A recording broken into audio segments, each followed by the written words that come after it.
Bom, quero compartilhar com a igreja alguns pensamentos a partir da primeira carta de Pedro. É bem provável que as próximas ministrações que eu farei aqui sejam uma sequência de alguns assuntos aqui da primeira carta de Pedro.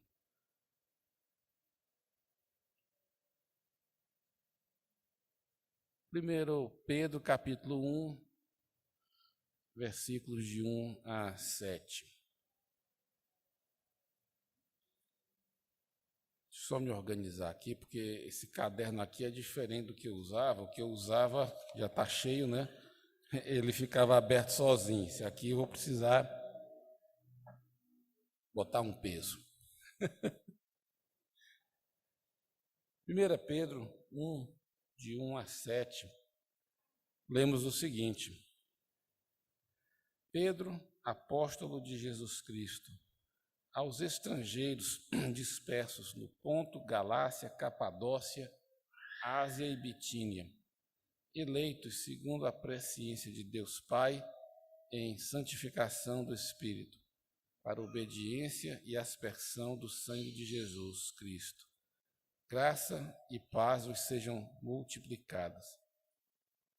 Bendito seja o Deus e Pai de nosso Senhor Jesus Cristo, que, segundo a sua grande misericórdia, nos gerou de novo para uma viva esperança pela ressurreição de Jesus Cristo dentre os mortos, para uma herança incorruptível, incontaminável e que não se pode murchar, guardada nos céus para vós, que mediante a fé estáis guardados na virtude de Deus para a salvação, já prestes para se revelar no último tempo, em que vós grandemente vos alegrais, ainda que agora importa, sendo necessário, que estejais por um pouco contristados com várias tentações, para que a prova da vossa fé, muito mais preciosa do que o ouro que perece e é provado pelo fogo,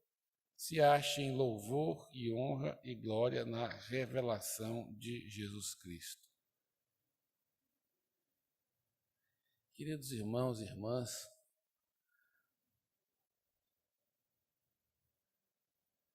Deus tem me feito olhar para esta carta de Pedro a partir de uma perspectiva que eu não costumava contemplar. Eu fui muito ensinado, graças a Deus, treinado na minha caminhada cristã, a olhar com muita atenção e cuidado ao texto, ao que a Escritura Sagrada diz. E não pretendo me apartar disso. Jamais.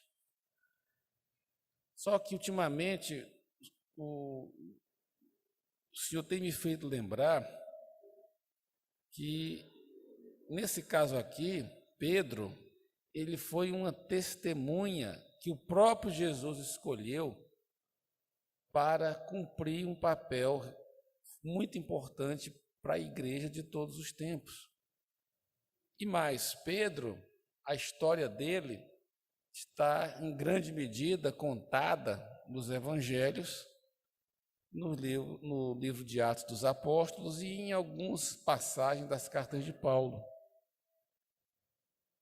Então, Deus me iluminou, creio que foi de Deus, para reler essa carta de Pedro, compreendendo o que ele escreve aqui como resultado de tudo que ele viveu com Cristo, com a igreja. Essas cartas aqui trazem o resultado de um relacionamento com Jesus, com o Pai, e que desaguam aqui nesse momento. Isso está me dando uma noção muito mais viva e clara que eu espero poder repartir com vocês. Primeiro, então, alguns fatos importantíssimos sobre o Pedro. aqui ele se apresenta como apóstolo de Jesus Cristo. Apóstolo é enviado. Se você ler em Lucas 6, de 12 a 13, Jesus, ali nessa passagem, ele separa 12 dos seus discípulos, e tinha vários, tinha mais do que 12, ele separa 12, e em Lucas 6 tem a lista, e chama, designa esses 12 como apóstolos, ou seja, enviados. E esses homens passaram, então, a ser o foco da maior parte do ministério de Jesus aqui, os 3 anos e meio que ele viveu, assim, de forma pública, né? Mas Pedro era mais do que isso. O Ney mencionou um texto. Por 2 vezes, Jesus diz a Pedro que ele seria pescador de homens. Mateus capítulo 4 diz lá, Jesus andando junto ao mar da Galileia, viu 2 irmãos lavando as redes porque eram pescadores, Simão, chamado Pedro, e André, seu irmão.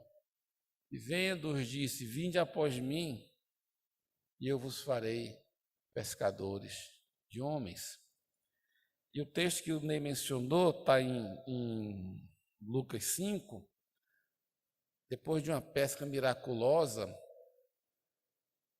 Jesus está no barco de Pedro, pregando, e de Pedro, vamos para o mar, vamos pescar. E o Pedro diz, mas eu a noite inteira eu pesquei e não peguei nada, mas já que você está falando, eu vou.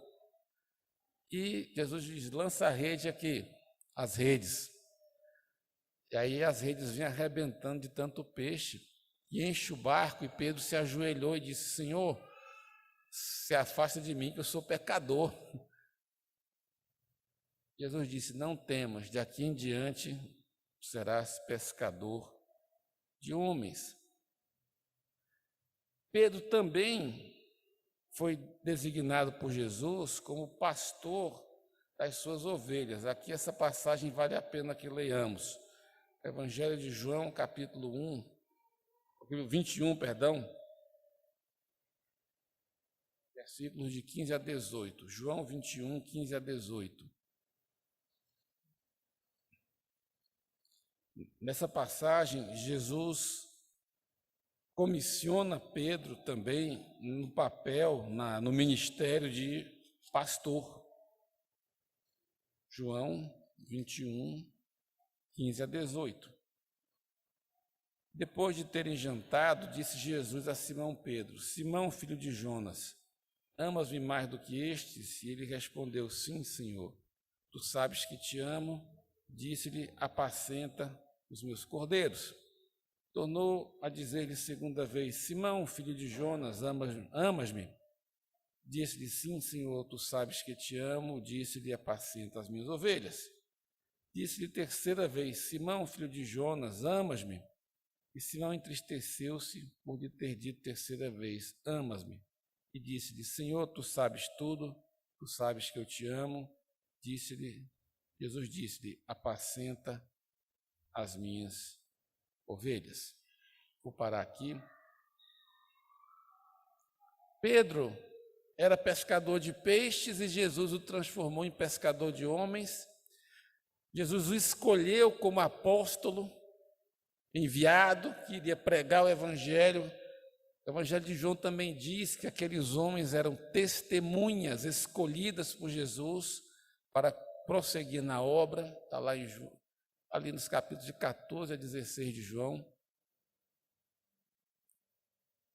Pedro também foi comissionado por Jesus para apacentar, cuidar, alimentar as ovelhas de Jesus.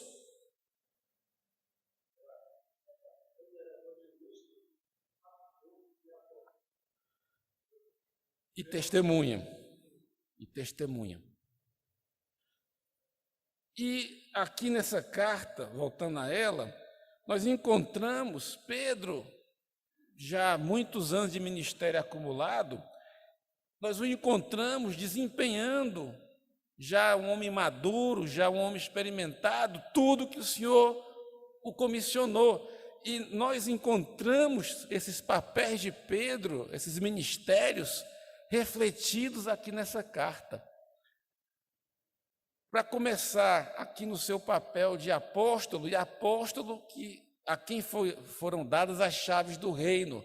Em Pentecostes, Atos capítulo 2, Pedro pregou o evangelho a homens e mulheres de várias nações.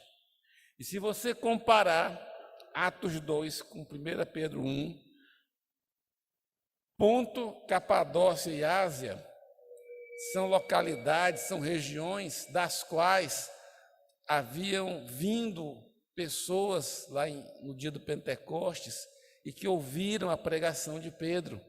Eu me arrisco a dizer que, como a lista de Atos 2 não é completa, não é exaustiva, provavelmente também estavam em Jerusalém homens e mulheres da Galácia e da Bitínia. Então, na verdade, aqui nós vemos tanto o papel do apóstolo, que abre o caminho, que abriu as portas do reino com a primeira pregação do evangelho, mas nós vemos aqui Pedro, pastor das ovelhas, porque ele está preocupado em alimentar aquelas ovelhas. Provavelmente essa carta dele é dirigida às pessoas que, depois de se converterem, de verem as maravilhas de Deus, os milagres de Deus no dia de Pentecostes, muitos se converteram. Fala ali, se não me falha a memória, 5.000, ou foi 3.000, de qualquer forma foi milhares. E essa turma não morava em Jerusalém. Essa turma tinha ido a Jerusalém participar de uma festa. Eles não moravam em Jerusalém e, portanto, algum tempo depois, voltaram para as regiões de onde tinham vindo. Queridos irmãos e irmãs, aqui é lindo. Jesus disse: Pedro, você vai abrir a porta do reino. E ele abriu. Mas Pedro, você também cuide, apacente as minhas ovelhas. Então, ao ver aqueles milhares de pessoas se convertendo a Jesus, se tornando ovelhas de Jesus, porque se converteram, se arrependeram dos seus pecados, se batizaram e receberam o dom do Espírito Santo. Mas voltaram para suas casas. E Pedro, então, como um bom pastor, preocupado em ensinar, em orientar, em animar as ovelhas do Senhor. Aqui, a carta segue uma linha muito mais de cuidado. Pelo amor de Deus, não leiam essa carta com debates teológicos na cabeça, porque isso vai atrapalhar, não vai ajudar em nada. Leiam essa carta como mensagem do arquipastor, do bom pastor Jesus, através de um dos seus pastores escolhidos, para nos animar, nos consolar e nos edificar. Amém? Então ele diz: olha, queridos, se você reparou o verso 6 e 7, ele sabia que aqueles irmãos estavam passando lutas e tribulações. Você reparou o verso 6 e 7, fala no verso 6, estejais por um pouco contristados com várias provações, e o verso 7 fala da prova da vossa fé. Então Pedro sabia que aqueles irmãos estavam enfrentando tentações, provações, em que nível não sei, mas olha já o consolo. Queridos, vocês estão passando lutas, Covid, enfermidade, doença, velhice. Gente, envelhecer tem um lado difícil. Mas olha, presta atenção, vocês foram escolhidos por Deus. Eleito significa escolhido. Ele está dizendo para aqueles irmãos e irmãs de lugares distantes: olha, eu sei das lutas, mas cada um de vocês foi escolhido por Deus. Portanto, cada um de vocês é especial para Deus.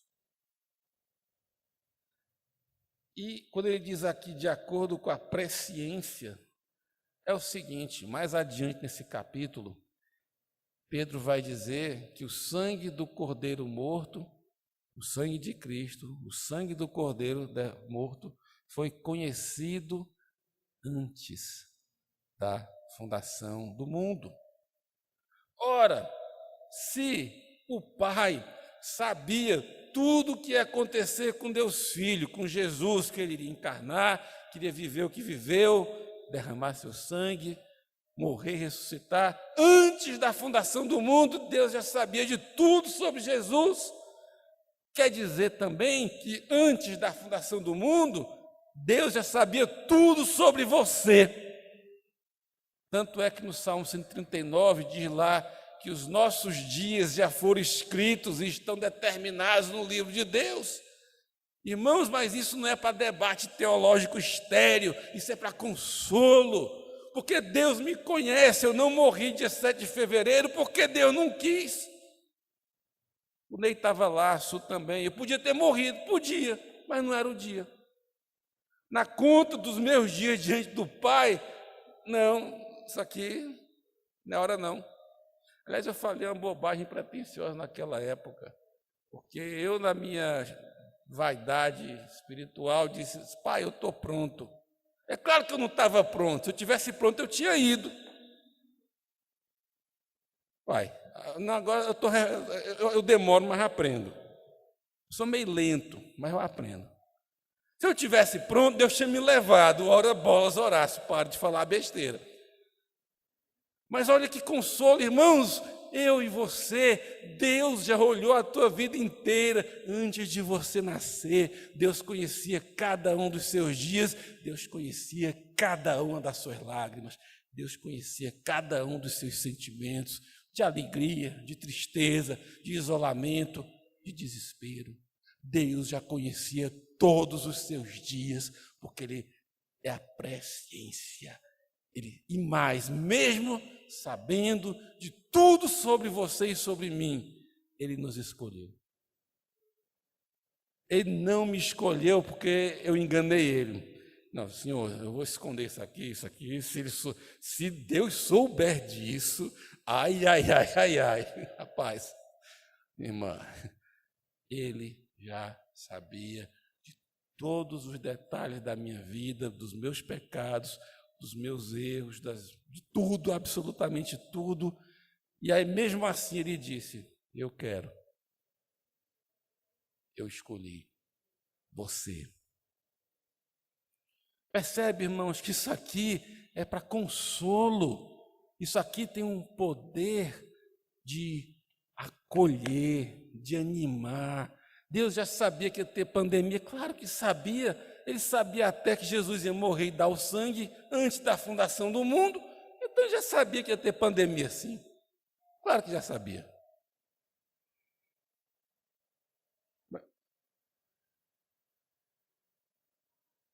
O preço foi pago. Agora, aqui fala: eleitos em santificação para a obediência. Aí entra nosso lado, né? Horácio, se anime. Eu já sabia de tudo, Horácio. E eu te escolhi. Eu amo você, meu filho. Eu amo você e eu enviei Jesus para pagar o preço. Pai, muito obrigado. Gente, isso me consola. E muito. Mas ele também diz: agora é o seguinte, Horácio, obedeça. Agora obedeça. Irmãos e irmãs, eu quero aqui declarar algo diante da palavra de Deus.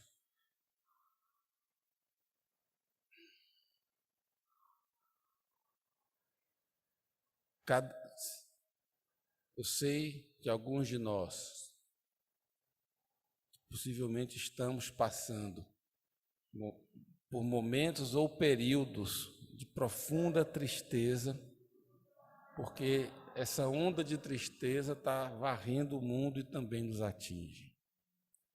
Mas o Senhor me pôs no coração hoje declarar aqui que o amor do Pai, Ele vai entrar na sua alma, Ele vai entrar no seu coração.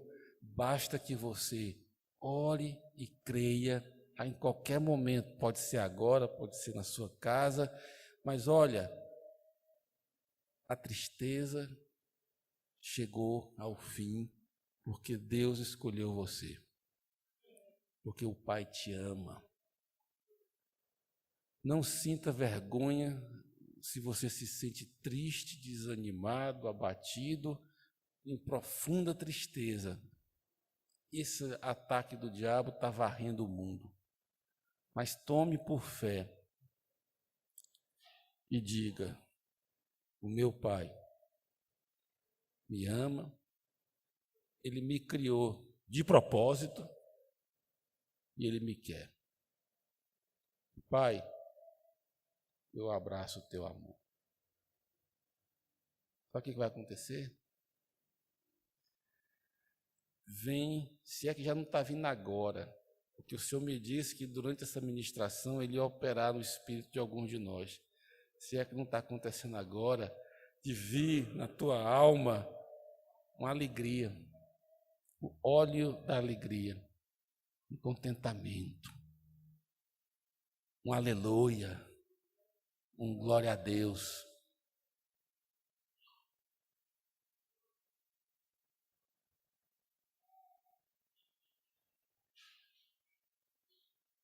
O versículo 3 traz outra verdade poderosa e redentora.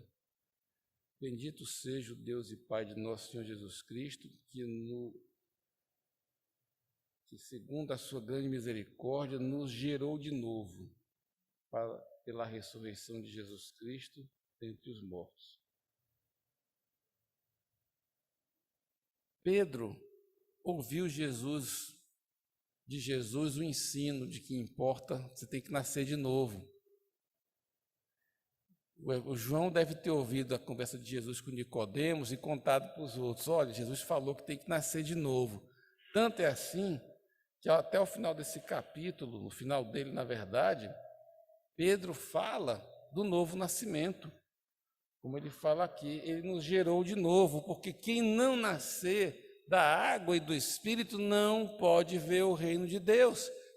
A água ali, creio eu, não posso fechar a questão, porque Jesus não explica, mas entendo que é a palavra do Evangelho, porque Jesus purifica a igreja pela lavagem da água, pela palavra. Então, a água, por vezes, representa a palavra, como está lá em Efésios capítulo 5. Então, a palavra, eu sou gerado de novo, nascido de novo, eu sou nova criatura pela palavra do Evangelho, que eu ouvi, que o Espírito Santo feriu o meu coração com ela para que eu morresse e nascesse de novo. Olha, além do Pai te amar, além do Pai ter te escolhido, além do Pai ter mandado Jesus, Ele gerou você de novo, sabe para quê? Para você ter uma vida parecida com a dele, para que você tenha uma herança garantida, que é o verso seguinte. Isso aqui também é consolo e é poder transformador. Eu não sou mais obrigado a viver essa vidinha miserável que eu tinha. Eu sou chamado a viver a vida como a vida de Jesus, porque a vida que opera em mim, o poder, é Jesus ressuscitado. Querido, meu querida, abre o coração, chama a existência em você uma nova pessoa pela palavra do Evangelho. É um novo Damião. Sim, consertar móvel e tapete é legal. Eu não sei fazer nada disso, Damião. Mas muito mais tremendo é que Deus reformou o Damião. Deus reformou o Damião. Deus criou um novo Damião. Isso é tão impressionante que eu ouço as histórias do Damião antigo, eu não duvido porque meu irmão não mente, mas eu não vejo o Damião das velhas histórias, eu não vejo ele diante de mim mais. Porque Deus teceu, gerou um novo homem. E aqui, queridos, vai acontecer o seguinte: Deus vai resgatar pessoas muito destruídas por essa onda LGBT, XYZ, A, B, C, D, F, G, H, alfa, beta, ômega, tudo isso aí. E o poder que vai regenerar essas pessoas é o poder da semente do Evangelho. Não precisaremos inventar terapias humanas. Não vai funcionar, vai dar processo judicial. Mas olha, queridos jovens, quando a palavra do Evangelho atingir um amigo ou amiga sua, que está destruído por essas coisas horríveis, essa palavra vai gerar neles uma nova pessoa, uma nova vida, de uma maneira poderosa e sobrenatural. E ouviremos testemunhos de transformação, porque a pessoa nasceu de novo. Nasceu de novo. Você tem uma nova vida. Deus está gerando um novo Horácio. A versão antiga tem infarto, tem pedra nos rins. Está meio capenga, viu, doutor Ney? Eu estou com 2 pedras no rim direito, ando no rim esquerdo, mas não é tão grande. Dizem que dá para sair ali pelos caminhos naturais, se é que é natural sair por ali, né? Se alguém quiser chamar isso de natural, não sei se é, mas sai em nome de Jesus, sai pedra. E aqui eu vejo Pedro lembrando de que ele foi gerado de novo. Pedro negou Jesus, Pedro era destemperado. O velho Pedro não era grandes coisas não, gente. Mas Pedro fala de um novo nascimento, de ser gerado de novo, porque ele foi gerado de novo.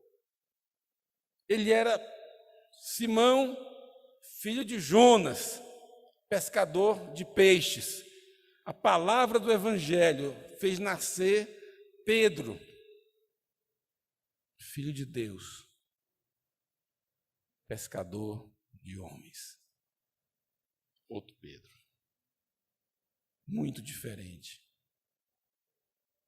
Ao ponto, segundo a história, mas eu creio que esse é um registro fidedigno, embora não esteja na Bíblia, ao ponto de que Pedro morreu dando a vida por Jesus e pelo Evangelho. Segundo a história registra, Pedro morreu crucificado como Jesus, mas ele dizia: eu não sou digno de morrer igual ao meu mestre, isso aí é muito para mim. Por favor, me crucifiquem de cabeça para baixo. Que morrer igual a Jesus não dá não, isso aí a história registra.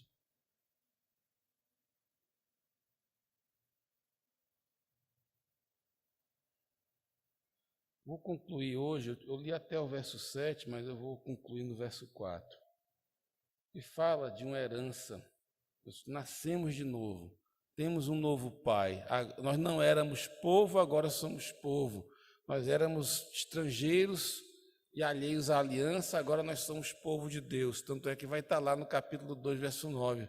Vós, porém, sois geração eleita, nação santa, sacerdócio real, povo de propriedade exclusiva de Deus.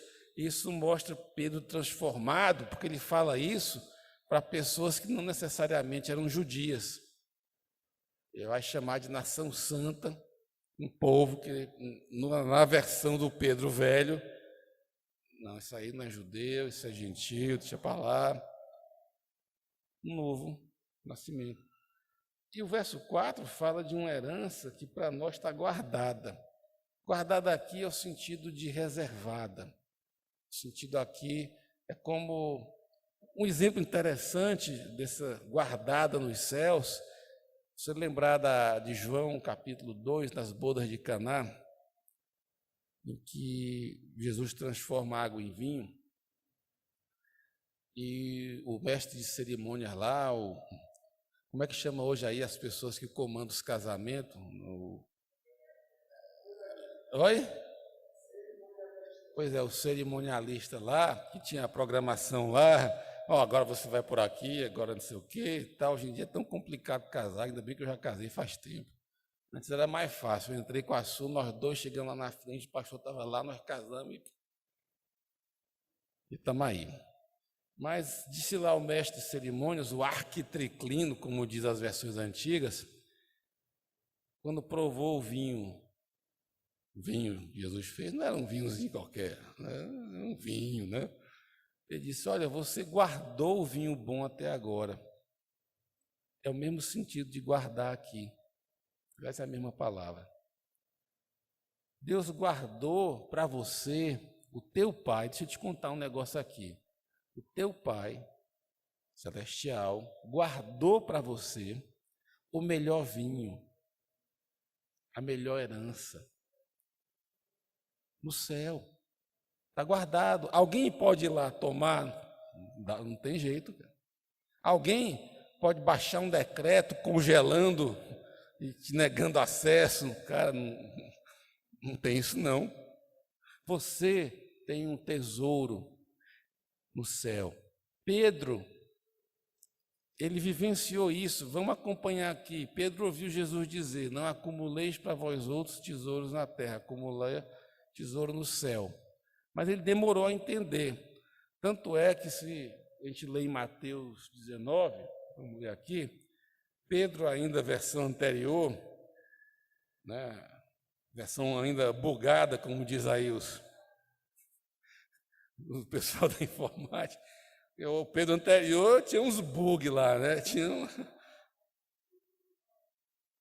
versão bugada. Ó, Alan, estou começando a falar o jeito dos meninos aí, hein? Ele perguntou o seguinte, olha o que Pedro perguntou em Mateus capítulo 19, versículo 27. Aqui Jesus estava em Jerusalém, falando das coisas que eles não gostavam de ouvir, de ser morto e tal, e de morrer e ressuscitar, e eles não gostavam dessa conversa. Aí Jesus vai e diz, olha, é muito difícil um rico entrar no céu. Aí o Pedro já começou a fazer as contas e não gostou do saldo. Porque, olha, Jesus está falando que vai morrer, e está dizendo que rico não entra no céu, e agora? Olha a pergunta de Pedro, versão bugada. Então, Pedro, tomando a palavra, disse-lhe, eis que nós deixamos tudo e te seguimos. O que receberemos?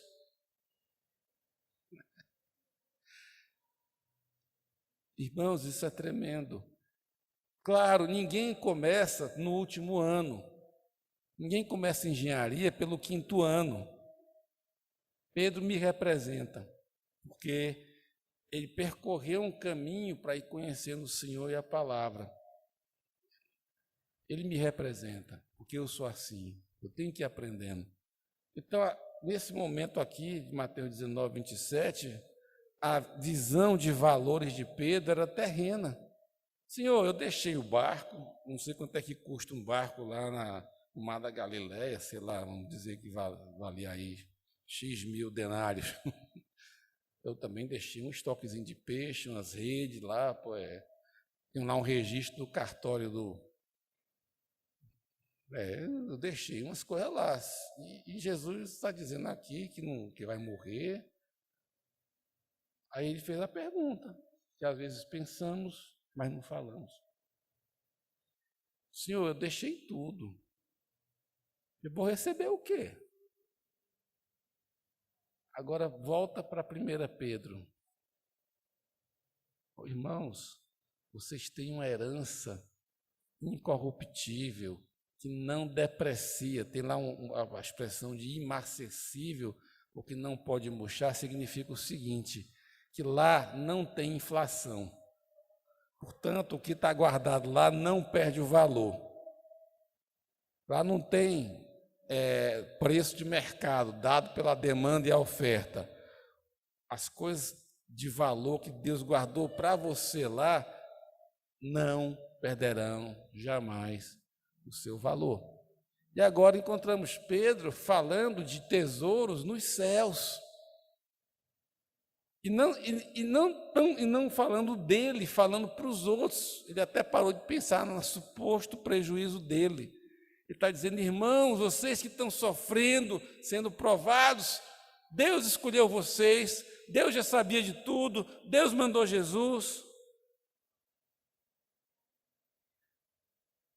E vocês têm uma nova vida e mais, e nessa nova vida vocês têm reservado, guardado um tesouro precioso, eterno. Meu irmão, minha irmã, não olhe apenas para perdas e ganhos desta vida. Eles existem. Eles existem. Perdemos, ganhamos aqui. Existe perda e ganho aqui? Existe. E às vezes perdemos mais do que ganhamos. Mas olhe o coração pastoral de Pedro em ação. Olha, irmãos, tudo bem, agora nós estamos aqui apanhando. Mas Jesus vai voltar. E quando ele voltar, você tem um tesouro, uma herança que ninguém toma, que ninguém mexe.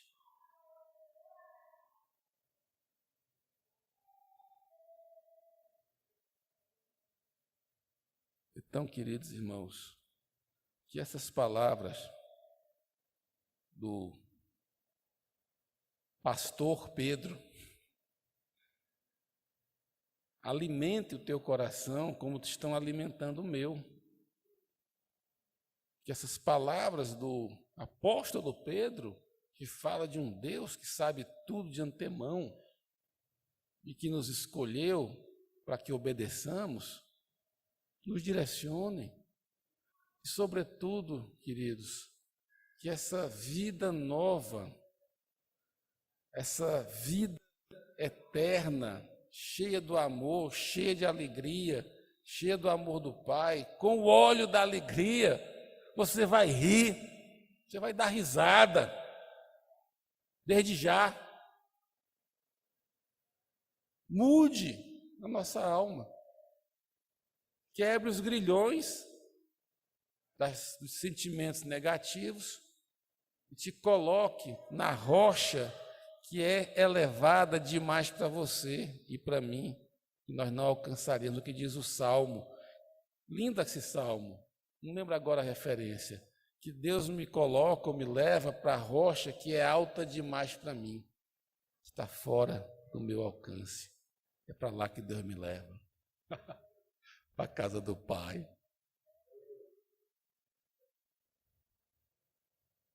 Ouse crer, ouse dar passos de fé.